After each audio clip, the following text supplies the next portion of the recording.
Hello, Are we mate. live? We are live. Hello. And I'm going blind, and I've had a haircut. And I've been Oh, well done. feeling terrible about calling you Grant the last time. It's Mark. How are you, I'm gonna Mark? I don't want you to feel left out for wearing glasses. Here we go. Thanks. I just went and had my prescription done as well. Yeah. The line is a bit dodgy. I'm just letting you know that I'm kind of getting this intermittent speaking from you. Can you hear me okay? Yeah. Okay. You can hear me okay. I'm struggling to hear everything you're saying.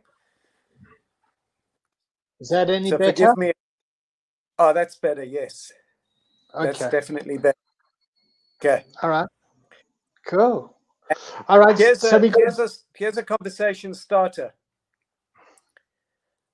I have no idea at all. I have given it zero thought about what I'm going to say.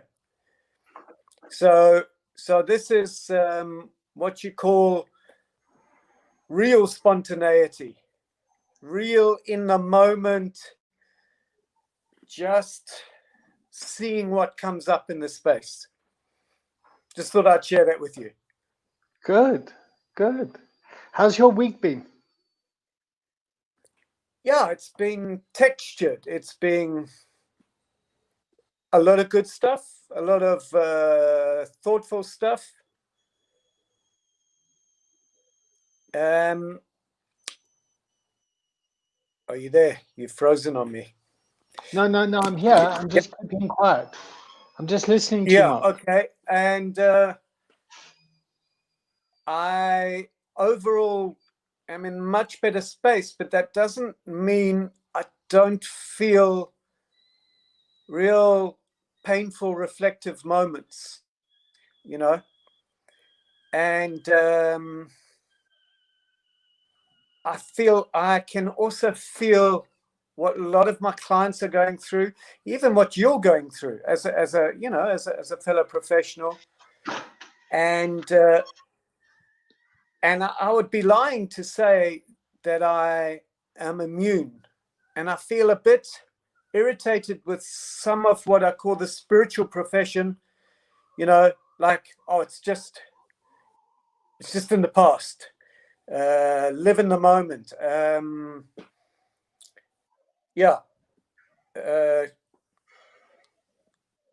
Just stay positive and all of this kind of stuff. I find on some level starts to irritate me. And I feel controversial for saying that. So can you give me my moment, please? Can you allow me to be with that, what I'm going through, as I would honor you the same way? I would allow you the space to feel your pain, to feel your frustration, to question things, you know, and I'm getting it, surprisingly, not from my clients, more from coaches and more from the industry. And I had this message saying, how can you be a coach and question the coaching industry? And I'm like, exactly. Maybe that's exactly why I'm a coach, is that I would be, you know, brave enough to say, hang on, guys, are we as colleagues, are we as professionals, are we doing justice to our very own industry? Like, shoot me for asking the question, you know. It makes me wonder about the defensiveness of our profession. Like, what are we seeking to defend? So what are you trying to defend, or what are you trying to break, or what? Yeah, I'm trying to. And hey, who the hell am I, David? Really, in the big scheme of things, you know. I'm just a normal dude with his wounds, like you are, like many are. Like, and I'm just owning that part of me. I'm just owning that. like who I am and what I've been through. But I want to balance that with some positivity as well. I know what I'm good at. I know what I'm not good at. I also know what I'm good at.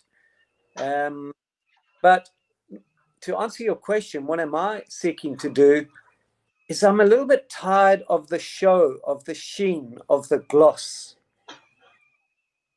And I believe us humans, well, I know I am, I'm speaking for myself. What I'm yearning for is a real conversation. What I'm yearning for is to be loved as I am, not as you want me to be. I'm wanting to be loved just simply as I am, because I promise you this, I will give you that back. And I strive to do that. I strive to love you as you are. You can tell me you did this terrible thing, and I'll go, wow, thank you for saying that. Thank you for owning that with me. My love is not reduced. I think my love is increased. And, I really realized that where I have not been humble, and this was the point of my posts, was I really saw that I put a bit of a polish and a sheen on my sharings and my performance as a trainer. I really embellished the bravado to a good degree. And I've moved beyond that. And I think some people almost want me to go back to where I was. So where are you now? I'm more balanced, I think. I'm more humble. I'm more vulnerable. I'm realizing there's some shame that I'm willing to talk to. And unfortunately, shame is not like a high-selling product in the consumer chain. Well, shame's a great emotion because it tells you when you've betrayed your own internal values. So when you feel shame about something, I know that I've betrayed some core value within myself. It's a truth teller. Yeah. So, Yeah. and I can feel ashamed about the way I show up in my many different roles, as a father, as a professional, as a boss, as a boyfriend, as a stepfather, as, just as a white, straight South African. There are all sorts of things that trigger my shame. And it's often attached to well, it's always attached to one of the other feelings that I have, whether that be anger, sadness, fear, or joy. Yeah. And it's very different from guilt. Guilt is usually when I've taken on someone else's anger. Yeah. So a couple of weeks ago, you were pretty pissed off and disillusioned with the coaching industry, for want of a better word. Yeah. And then last week you were in a much more upbeat place, and I'm just curious where you are this week. Yeah, I would say it's a balance of the both. Yeah. Okay. So there's still parts that I am upbeat about. Yeah. Okay. And there are still places where I know I have added value. And David, I'm sure you have too, right? Let's be honest about that as well, because I don't want it to be a pissing contest for how upset we are or how disillusioned we are. I don't want to stay only in that space. That's just one part of the story, right? But I feel, what amazed me was what that caused. There was a lot of support too. There were a lot of people that said a lot of positive things, but then there did seem to be some finger pointing, blaming, defensiveness, and other kind of stuff that came with it. Okay, I guess, you open a door, you open a can of worms. What do you expect, Mark? Okay. So I'll take that. David, truly, I'll take that. And what I'm present to is that it's not static, it's dynamic. So this is a movement. It's not like a one perspective. Okay, that's the only perspective in town. It's like you enter the domain of an authentic conversation, which is quite vulnerable, and there's some pain attached to it. And there were feelings of betrayal, definitely, and there was feelings of disillusionment at some of the gloss and the sheen, which I can smell to a certain degree, a high level of bullshit. Okay, and I'm just asking us to be more honest, and then that makes me a target. It makes me a target. I mean, my own personal challenge is I don't have a problem being honest. I have a problem with the way that I deliver my honesty. Often doesn't help build relationship, and I can say I can be honest in a way that can be destructive or divisive or split, instead of trying to be honest and collaborative at the same time. I think I've also been guilty of that. And I think where I'm more guilty is where I have tried. So, for example, I have tried the collaborative approach, and I've tried to share from a highly conscious space, and that didn't work.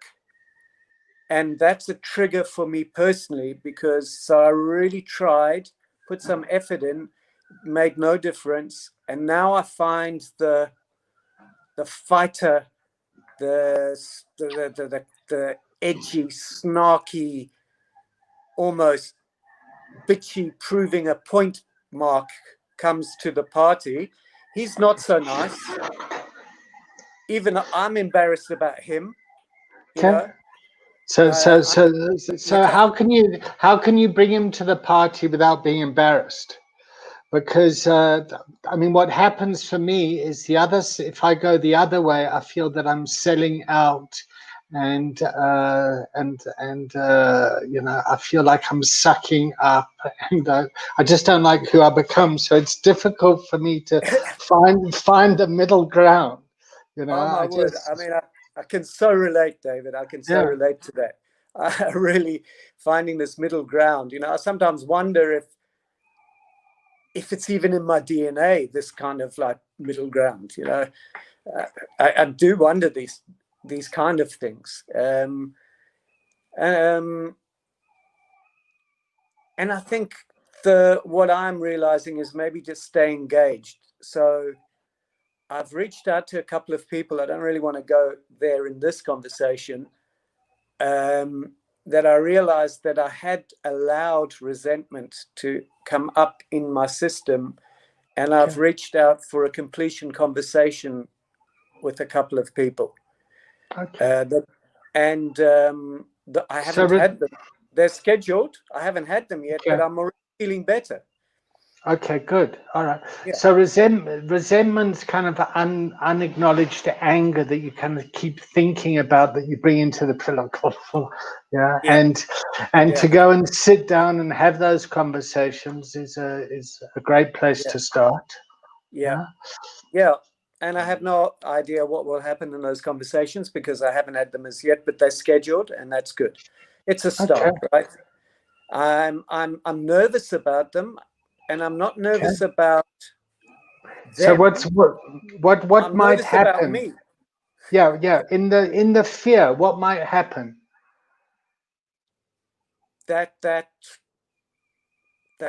short man fighter who's not being heard, who's been bullied and manipulated in the past, who's been deeply hurt, that unhealed part of me comes in and wants to absolutely like, I'm scared of that part of me, David. I'm scared that he says things that he can't take back, you know, or that are overstated. Okay. I'm scared of that. Okay. So the tantruming teenager goes and burns all the bridges. Exactly. Yep. Yeah. Me too. Yep. I got it. Okay. Yeah, so I'm worried about him, and whew, I'm going to What was in really, that? Whew. What was in that? it's like, hello consciousness, please don't abandon me. Okay. Yeah, I can, What does because that I know mean? this. There is a part of me that can be highly conscious and highly intelligent. Absolutely. Highly diplomatic, able to hold multiple perspectives at the same time, the ability to see not just into people, but see through them and see them really, like the spiritual crowd call it a third eye. I just call it intuition, the ability to notice, like a quality of attention. Yeah, I can do that and see, and I want that part of me to be really present, but it closes down when I'm, when I'm activated, when my adrenaline's pumping through my veins. So when you get triggered. Yeah. So I Yeah. want to, the whew is like. So what triggers you? What does trigger you? Being dismissed. Okay.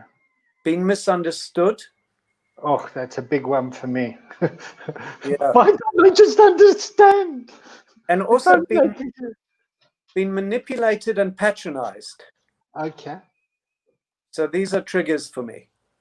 Okay. And I get that I also can do that to others. Right. So I understand this notion of projection in the psychological world. So I do know that, am I capable of those things that trigger me? Yes, I am. I am guilty. But I do know that I can say sorry. It's my one graceful part. I'm very able. You can ask Jessie, my wife, and many people who know me. I noticed your voice dropping there. It's like, okay, I know how to say sorry. Shit. So okay. I've had some practice. Okay. All right. I've had some practice, and I do wish. You know what would, for me, with some of the people that have done things to me, I know how easily I am to win over if I was to hear a sorry. So say, just for hypothetically speaking, David, you wronged me. Yeah. You said some absolutely shitty things about me, and they were incorrect and they were not true. And I was angry with you, David. Imagine that's a hypothesis. But then you came and you said, Mark, I'm really sorry. And you meant it.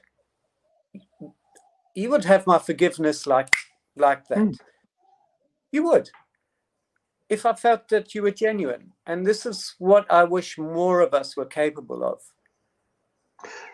So that is a difficult place to be. Yeah. When the other party feels justified in their anger and they don't say sorry, or they're unable to see the impact, and I sit with the resentment and the rage, and I kind of nurture that, and I just wait for forgiveness.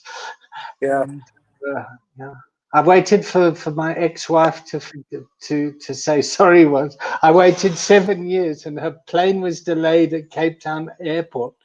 Right. And I remember I got this phone call, and she says, "Listen, I just want to say sorry for my part in what happened." And then I got the apology, and I thought, "Fuck, 7 years for that! 7 years for that!" Well, did it land though, or not really? We're good friends now. We're good friends. Yeah, that's good to hear. But it was a long time to wait. I mean, I'd given up, and then when I did get it, it was like, "Is that it? Like, you're phoning me because the plane's delayed?" Right. Okay. So this kind of resentment and disillusion and hurt and all that sort of stuff, how's that stopping you from going to where you need to go to next? Or actually, when you say that, if I really look at it, it's material for my development and growth. great. Okay, good. So it's good fertilizer. It's It good is. manure. It's like, It's ouch, that it's was shit. so sore, but it's It, good. yeah, it's shit. It stinks, Okay. and it's fantastic for growth, Okay. right? And I'm committed to that, right? But my growth is not. I don't really care about a title kind of growth. I just want to grow as a human being, and I want to be able to touch more people on a deeper level. I want people to drop their masks and their game playing and their, having to prove, because that's a part of me that I really want to grow out of. I don't want to prove anything anymore. I don't like that part of myself, right? So that's why when I see it in others, of course, I'm more triggered with this kind of thing. But I'm committed to this journey of authenticity. I believe the world just is longing for it on some level, like longing, like a real deep requirement of humanity to go in that direction. Okay. So I'm going to be doing a talk in a couple of weeks whereas, when leaders are stressed or when leaders have their own mental health issues, and because I'm really, like, I run a mental health clinic, and my own mental health's not that great at the moment. And it's always like the kind of the loneliness of leadership and having to put on this front when actually it's like, fuck. But as a colleague, I think if that's what qualifies you to run that, right? Doesn't it? Well, what made me professional is that in my belief is I was able to put my hand up and say, guys, I'm in trouble, and then Yes. speak to the relevant parties. So speak to the staff, speak to the board of trustees, speak to family members, and just say, shit, this is where I'm at. This is what I'm doing to look after myself. And it's not the end of the world. In fact, it's a responsible thing to do, as opposed to trying to hide it and saying everything's all right. Yeah, and this is the part of you that I have to say is why I'm having these sessions with you. This is the part of you that I personally value and respect, because I can, like a thief can recognize a thief. Pardon that pun, but you know what I mean. Like you're willing to be that real. You're willing to be that honest. And I think the world, if we look at mental health, I think, it's a far greater issue than any statistic will ever actually demonstrate. I believe that. And we should be able to look at our own stuff and be in service of others at the same time. There's this thing, that's why I keep sort of trying to nail these gurus who are pretending they've got their act together, and putting white robes on and like, and I'm sure there's some, and there are, I do listen to some really amazing people, but there's a lot of show and a lack of vulnerability from some of them, not all. So I'm not pointing the finger, and there's some people who have to hear me here. I'm not saying all. There's some fantastic teachers out there, messengers, brilliant ones. It's just the ones that,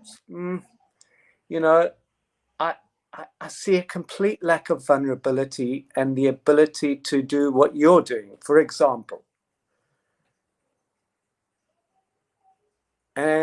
Is it okay for me to question that? I think it is.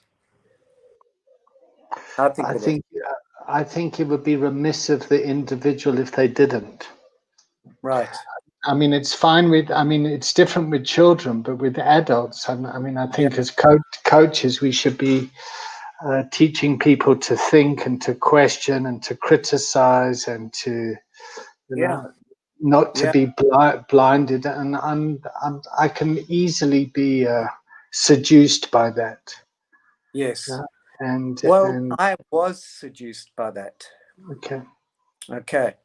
And then I even modeled that because I thought that's what you were supposed to do, until I had my own awakening, if you want to call it that.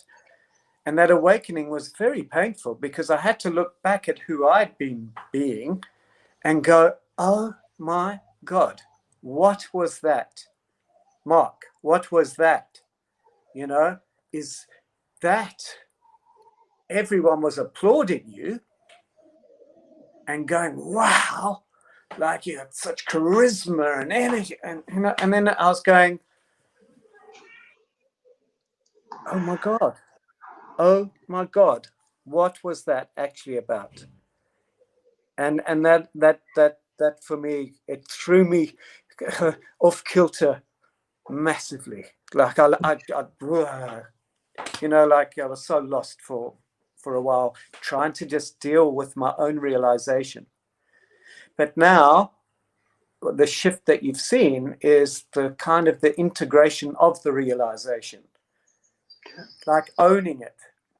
I think I was a bit all over the place and a bit scattered and a bit like, I don't know what you want to call it, but yeah, raw. Whereas now I'm more integrated. Okay, it's good. It's not like I'm completely done or anything like that. I don't think that ever happens. But I'm far more centered than I was, say, when you interviewed our first interview. I think if anyone listened to that one compared to this one, And that's great. I mean, in my own personal kind of journey is I'll look up to someone and I think, oh, they're great. And then I get disappointed and then I think, oh, fuck, I'm so much better than them. And then after a while, I just kind of get, okay, well, we're kind of human in this together and it's all part of the mystery. And I try not to get so hooked in it, but I'm forever getting hooked. And And one of my other challenges is when I see people kind of, oh my God, you're so great. When I'm this person, I just think, oh no, because I know what's going to happen is one day they're going to get here and then they're going to kind of be all disappointed and then,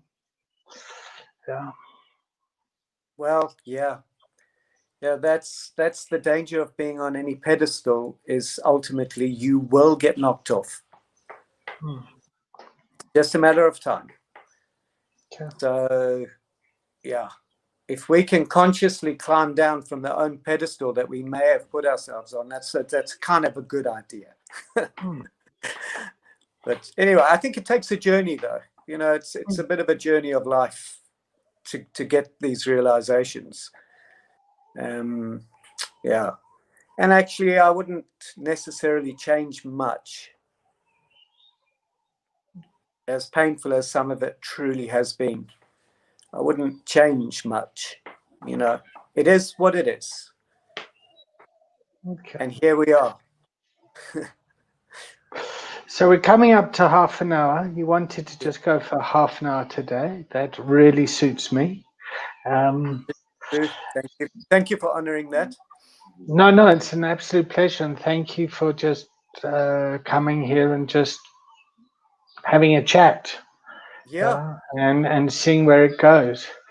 Let's have one more next week, and and we'll take it from there.